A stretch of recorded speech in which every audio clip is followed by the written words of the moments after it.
the front. Don't take the screws out of the back. There's no number back there. Don't take those screws out. Just take them out of the front. Okay? And I've got a box of screwdrivers, so you'll do that. Now, it didn't matter how many times I would say that in the past. Just take the screws out of the front. I would know that in every class, there'd be a person or two out there doing it wrong, and I had to rush around and find them at the beginning of class. And so it finally occurred to me after a while, I've got to make this a little bit easier to do right. And so I put a different kind of screw head on the back recently, and so that's kind of been helpful. There are Torx screws in the back and Phillips screws in the front, and you only have a Phillips screwdriver to work with, so it kind of solved that problem. And that was an important step forward because it's kind of like Groucho Marx said, it's hard to make something foolproof because fools are so ingenious. But there you go. I finally got ahead of them and used a different screw head to do it. So that was a good thing. Not to say anything about people who come to my classes. But anyway, I finally solved that problem. So now this goes under the table. Okay. So the next part looks like this. And I'm going to open the latches on the side.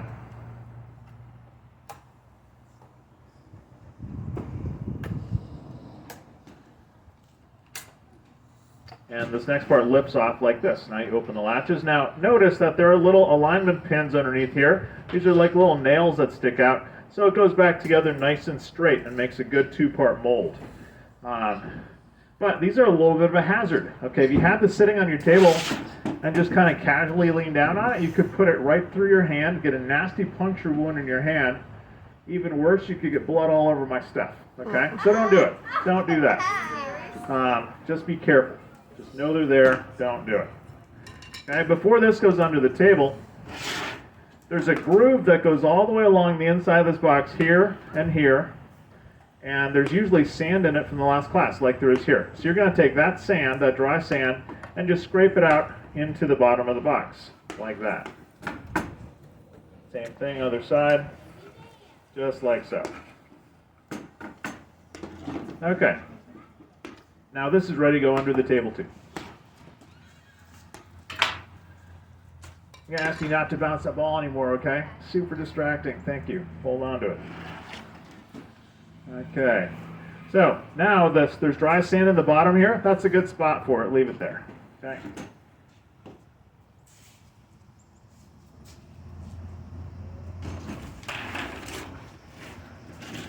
Now I'm going to take some sand out of these buckets. And the sand looks like this, okay? The sand is kind of clumpy, and it looks like dirt, yeah, but this is it's about 90% sugar sand, 10% bentonite clay, and just a little bit of water. And I'm going to break it up while I'm putting it into this box. I'm kind of breaking it up and sprinkling it in here. That's because I reuse the sand every day, and if there's hard chunks in here from the last class, you've got to find them and break them up. It makes a better impression of your sword if you break up any hard chunks you find.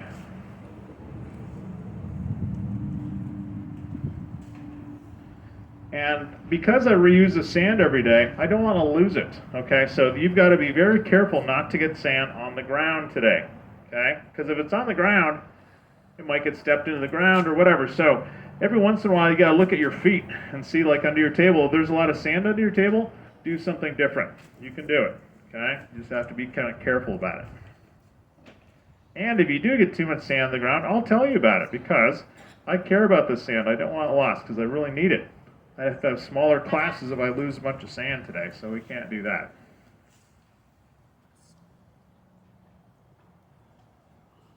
It takes a lot of sand to fill up this bottom part, probably more than you think, because it's kind of fluffed up at this point. There you go.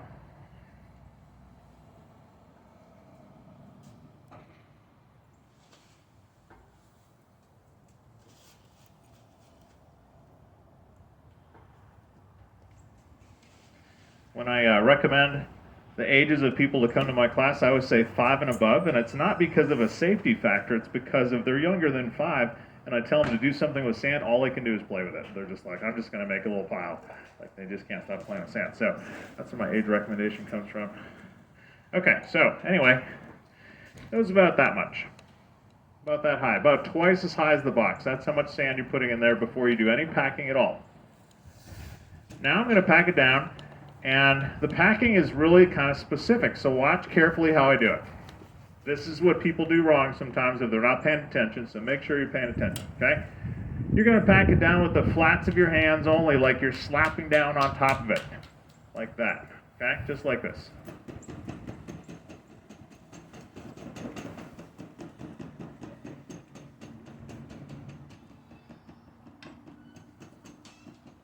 Okay, that's about packed like that, like it should be. So that packed down, almost flat, but it's still a little bit above the edge of the box. That's how I want it.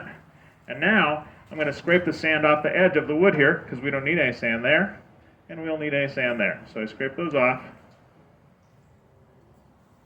And now I'm just going to work with this middle part. Now the sand on my table, I don't want it to fall on the ground, so I'm going to use the edge of the box and shove it into the middle of the table like a snowplow. Okay? Like that. And I'm going to use the box lid from under the table. And kind of feel the edge here for a smooth edge. Press it down like that. This is kind of packing it down into here a little bit more, and it's starting to flatten it out just a little bit more too.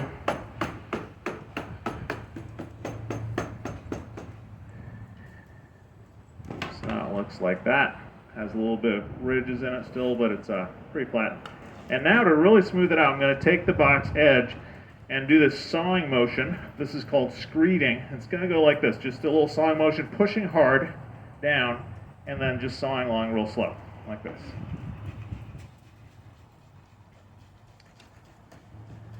This is the same way that people make sidewalks. If you want to build a sidewalk somewhere, you build your wood frame where you want the sidewalk to go. You pour the concrete in, goes in like lumpy oatmeal, and then you flatten off with the board with a sawing motion like that. And then here, just going to do a sawing motion again and just kind of slip across, pushing down one last time. And it looks like that. Nice and smooth. Okay? Now I'm going to take some powder from this little container here. It says parting powder.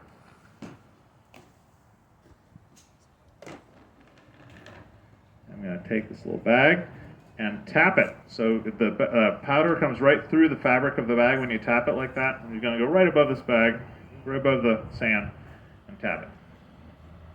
Comes right out. Onto there. Okay, should look like that when you're done. It should all be covered so it looks like there's no sand showing. It's all covered in white.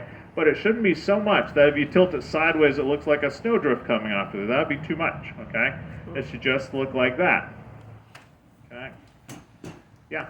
That reminds me, like the white stuff on the round stuff, is when we make Christmas cookies, we make the special ones that you roll around in the white sugar, the dough. Oh, yeah. Just like that one. Yes, it does, doesn't it? Yeah, people tell me it's like baking, isn't it? So if you're flouring a countertop so your pizza dough doesn't stick or something, yeah, it's a lot like that. It's making cookies. All right, so now I'm going to take the crisp knife and I'm going to put it in here about a finger's width from the top. The top of the box is the metal part here, and it goes about a finger width down. If you're little, maybe a thumb width or something, but about that close, about 3/4 of an inch if you like measurements, about like that. And then I'm going to put the lid of the box on it and step it in. So move it carefully to the ground.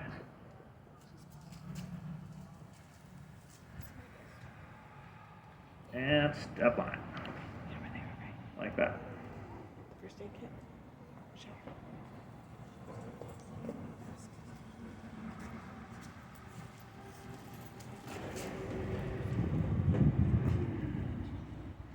Okay, now it looks like that. And it always makes cracks on the side. That happens every time. Don't panic if that happens. That's what we're expecting.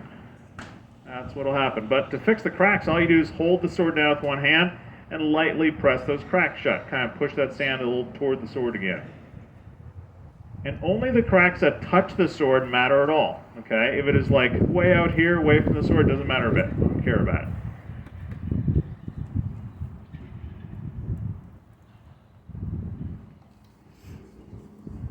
Okay, and that's good. Ideally, we want half of the impression of the dagger underneath and half on the top. A good two-part mold is about 50-50. Okay, that's what you want. Now, if you packed your sand too tight, if you weren't paying attention, and instead of just packing with the flats of your fingers, you're like, oh, I'm really going to jam it in with my thumb, and I'm going to pound out with the heel of my hand. Well, you would find you couldn't press your sword in because it'd be packed too hard. If you do that, you got to do it again. So don't do that. Don't pack too hard on the bottom layer. Make sure you just smack it down with the flats of your fingers so it's not overpacked. That's important. People do that wrong sometimes. Okay, next I'm going to take the frame from under here with the pins in it and put the pins in the holes.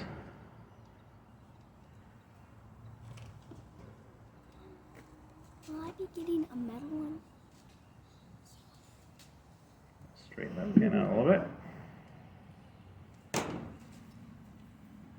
Okay, pins in the holes.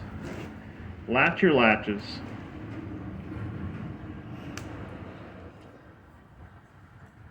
And you're ready for more sand.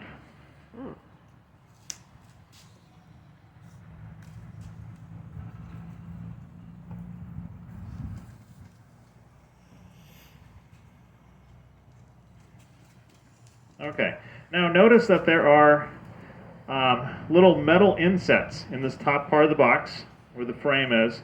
That's where those screws go into, and I don't want any sand to get in there because we got to put screws in there. If you get sand in there, they'll be full and you can't get the screws in. So to avoid getting sand in there, I've got this box of nails.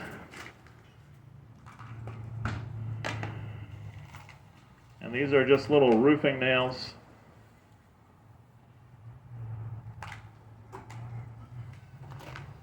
With big heads on them like that. I'm just going to drop them in those holes so they cover those holes up and we'll get sand in there. Okay? Now they're in there like that. Okay. Okay, ready to continue. Okay, more sand in here. Sprinkle it in. Breaking it up, make sure there's no big chunks right on the top of the sword. I'm using sand out of the bucket for this at this point because the sand on your table might be drying out while you're working on this. It's kind of dry today. That's good. But if the sand on your table is drying out, don't sprinkle it right on top of the sword because dry sand doesn't work for this. It has to be moist, and moist sand out of the bucket's a better bet. So do that until the sword is covered. Once I've got the sword covered, now I can use some of the sand on the table. Oh, okay. So it just has to be where the dry sand doesn't touch where the sword is itself.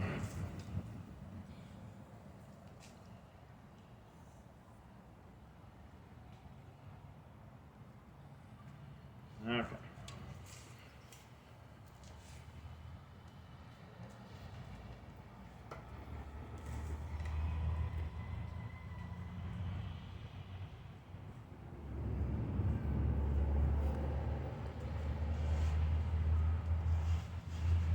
Okay, like that. It's all covered, mounted up high again, just like before.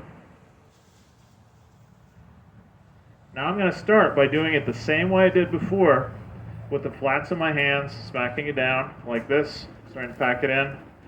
But now there's one additional step that we did not do before. It's very important we do this, and that is I'm going to pack this sand really tight this time, using my thumbs, hard as I can. I'm really going to lean down on it very tight. You can see the table's flexing. I'm even pressing so tight. I would estimate I'm pressing with about 50 pounds of pressure on my thumbs. I do this differently than most people do. If you watch other people on YouTube do sand casting like this, at this point they'd be using hammers or rams and really pounding that sand in with a hammer, just getting it in very, very tight. I don't use hammers in my class because I have pretty young kids take my class. And I don't trust the ram with a hammer. I'm sure y'all are exceptional kids, but a lot of kids would be doing that and smash a finger with a hammer. And oh, the screaming. My ears hurt just thinking about it. It would just be terrible to listen to that. So I don't want to have that happen during class. So no hammers in this class. But just imagine you're trying to pack as hard as a hammer would pack that sand. It should feel like concrete by the time you're done. Because we don't know how to pack it. You're a little person, you're going to need some help with the sand packing probably over this top part. It's all right.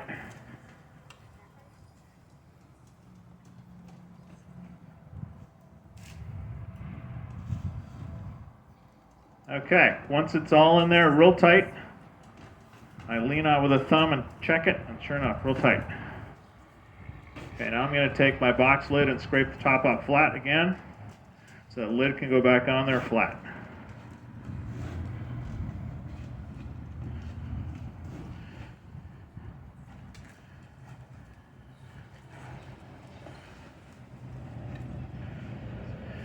Okay. Now it looks like this, and it's not perfectly flat. You can see there's some low spots on the side. I don't know if you can see there or not, but it's not perfectly flat. But it doesn't have to be perfectly flat on the top, as long as most of it is touching the lid. So there's a flat spot in the middle, but then the edges can be a little bit low. That's all right, because we're not making a cast to the top, we're making a cast to the inside, so it doesn't have to be perfect up here. Next, I'm going to take the nails out, and these little nails, make sure when you take these out, they go right back in this little container over here. Don't leave any for people with cars to find in their tires later, okay, or their lawn tractor or your feet or whatever. Make sure they go right back in here, not on the ground, okay? That's a bad spot for them. Okay, at this point, you want to have me come over and do a thumb test for you, which means I'm going to lean on it real hard with my thumb. If I leave no imprint at all, that's great, because it's hard like concrete. That's what it needs to be. If you didn't pack this top part hard enough, it wouldn't work. It wouldn't make a sword, okay? You'd make a puddle, okay, instead of a sword, because aluminum can leak everywhere throughout here if it's not packed tight. So it's very important to have me do a thumb test. When I did this class for the first time, I had done this myself a handful of times. I thought, I think I can show people how to do this, and let's just find out. So I got a bunch of sixth graders together. They were my students. I was still a teacher then. And I got 12 sixth graders together on a Saturday. And at the end of a long day, only 6 of them left with a sword. Everyone else, it didn't work all day long. Oh, no. And I realized later what they weren't doing right is they weren't packing that sand hard enough. And I need to figure out a way to check that and make sure that it was happening right every time. And that's what I came up with, is having me do a thumb test. So don't skip that step. Don't be like, oh, I think I packed hard enough. I'm willing to take a gamble. That's a bad gamble, okay? You want to have me check it, okay? And I'll tell you if you did it right or not. But important step. Okay, now I'm going to put the screws back in. So I'm going to take the lid. The number on the box should be, when you have the box with the top, the lid here or the top part here is where we're going to pour the metal in, this metal. That number should be up here by that, okay, near that part, and the numbers on the side should be near that. That's how you do it. So like this would be upside down, that would be upside down and backwards. That's just backwards. That's the right way to do it, okay? If you do it the right way, you have the added benefit that your screw holes line up, so it's worth doing. Okay. Now I'm going to put the screws in. Luckily I put them in my pocket so I knew where to find them. If you had left your screws on the table, you probably would have lost them in the sand. So don't do that. Make sure your screws go in your pocket. Okay, now there they are. And when you put the screws back in, because we're going into metal insets in these boxes, you've got to do this with your fingers. Okay? Screw them in with your fingers. Because otherwise it's easy to cross-thread them by accident, because they're metal insets. It's just tricky. So use your fingers. Your fingers will know when it's going in straight. Put them in about halfway with your fingers before you even pick up that screwdriver.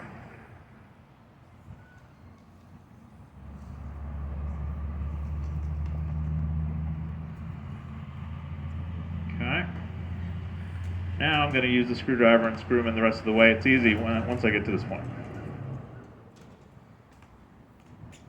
I was teaching this class in Arizona back last February, about a year ago, and at this point in class I had probably a 15-year-old boy come up to me, and he was real frustrated. He's like, you need better screwdrivers. We can't get those screws in. They just won't go in. They're all stripped. And I was like, let me see what you got. So I followed him back to his table, and he had cross-threaded all 4 of his screws. So he's like, look, they won't go in. I'm just turning. It's just stripping. And I'm like, That's the problem's not what you think it is. The problem is what you're doing. So anyway, the moral of that story is do it the right way, or I may be talking about you for months far away from here. Like, you wouldn't believe what this person did in Mississippi, and they were a grown person, like they were a grown adult.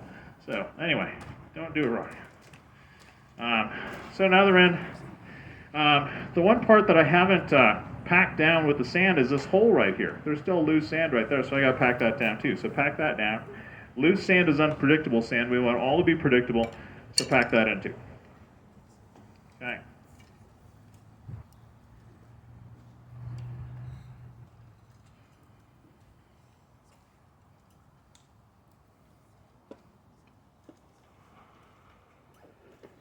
All right. Raise your hand if you are 10 or younger. All right, lots of you guys. Great. You guys are my science class today. You guys know I used to be a science teacher, so I like putting kids on the spot. So here's my question for you. How do you think we're going to get the sword out of here now that we have put it in there, packed sand on real tight, scraped off, put a lid on with the screws in? It looks like there's an escape artist trick coming up. Like that sword is really in there now. So how are we going to get it out? Unscrew it. Okay, there's one idea. Give me another one. Take off the bottom. Okay. Anyone else? What do you think over here? Me? Yeah. The middle. First of all, that one's a dagger. And Good. also, maybe through the hole? Or Through the hole. Okay, yeah, there's a hole. And I'm going to poke the hole in here too. So this thing is called a sprue cutter. And so yeah, hold that thought for a second. So I'm going to take this and I'm going to push into here, push and twist.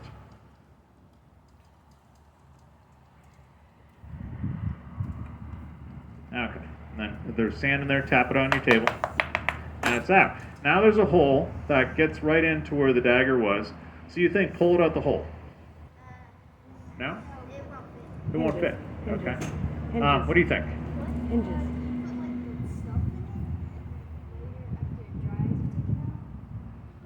There's Put still stuff in there? there's still a sword in there, baby. There's still a wood sword in here. Okay. Take out the metal part. Take out the metal. Okay, unscrew these. There are screws there. I see why you think that. Anyone give me one more? Anyone? Sit back. What do you think, young lady? Not sure? Doesn't want to say? Okay.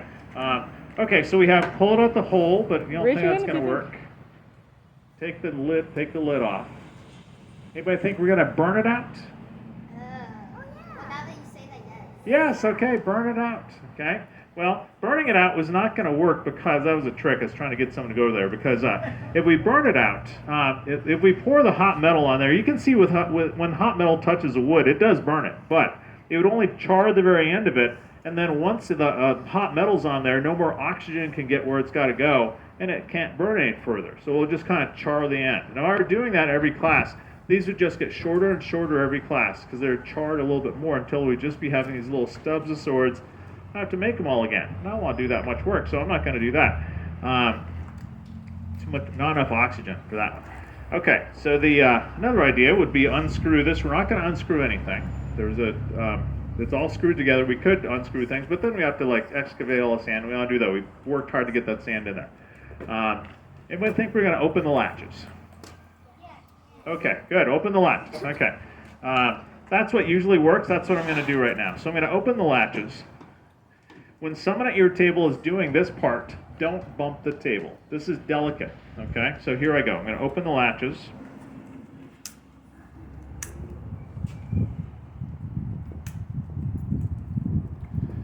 And I'm going to grab it from the ends and lift straight up very carefully. Right up, and there it is. There's half the impression of that dagger underneath there, and I can see the other part right there. So it's good, it's all there. While I have it in my hands, there's a little ridge of sand, oftentimes, there's a little ridge of sand. When you poke that sprue cutter in from the end, there's a little ridge of sand right here that's in the way. I just need to flick it out of the way. Make sure there's nothing blocking hot metal coming from there all the way into here. Gotta get into this mold. Okay? Done with that, set it down. To get this part out now, I just put a fingertip on the tip of the dagger and just stand it up, take it out, like that. Now it's out. Oh, they're with us. And same thing here. I'm going to make sure there's no little ridge of sand in the way. Flick it out if it's there. Amy brought them. And I mean lightly Oh, they flick it out. I just- don't mean like scoop out the whole end of your sword. I mean like They're just doing kind what of we flick out have any sand that's in the way. Yeah, it's good. Double checking. Okay? And then it's about ready to go back together. That looks good. So I'm going to grab it like this from the ends, lean over, and put the pins in the holes before you set it down. Now, people want me to do this for them sometimes. They get real nervous, and they're like, oh, I can't stand, I'm just going to mess up. Would you just do it for me? Well, what do you suppose people are nervous about at this point? The sand falling out. The sand falling out, that's right. So that is a real concern. That is a well-known problem in sand casting. It's called sand slip. And luckily, there are two things. If it was going to happen, it would have happened already. It happens when you lift it up in the first place. That's when sand slip would happen if it's going to. Okay? So if you made it this far, you're home free. And that's why you don't bump the table when someone's opening their box, because you could cause sand slip by bumping the table right when they have it at a delicate spot. So don't bump the table. Okay? Like I said. The other thing is, I eventually realized after having sand slip happen a lot in my classes, if I put a groove on the inside of these boxes, when the sand packs down tight into it from the top, it goes into that groove tight also, and then it's no longer flat on the edges, so it can't just slip out in a big block like you might picture. So it's kind of, because of that stays in. It's actually in there very securely, but I'm not going to tempt fate. I'm just going to put it back together. Here we go. Put it back together. Latch your latches.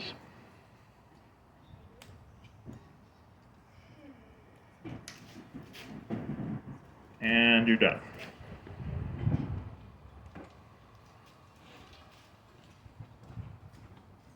Okay, and that's it. So, that's the whole process. So I hope you guys remember those 50 steps I just told you about. Okay, that's actually why we bring kids to class, because y'all have the perfect memories. Like adults my age are like, 5 steps. How can I possibly keep that straight? But anyway, y'all have perfect memories. So if you're an adult and you're confused about what to do next, ask a kid. They will know all about it, and they'll tell you if you're doing it wrong. Like that. I'm going to tell you one thing that people do wrong sometimes, so no one here does it, okay? Because it's terrible if you do this wrong.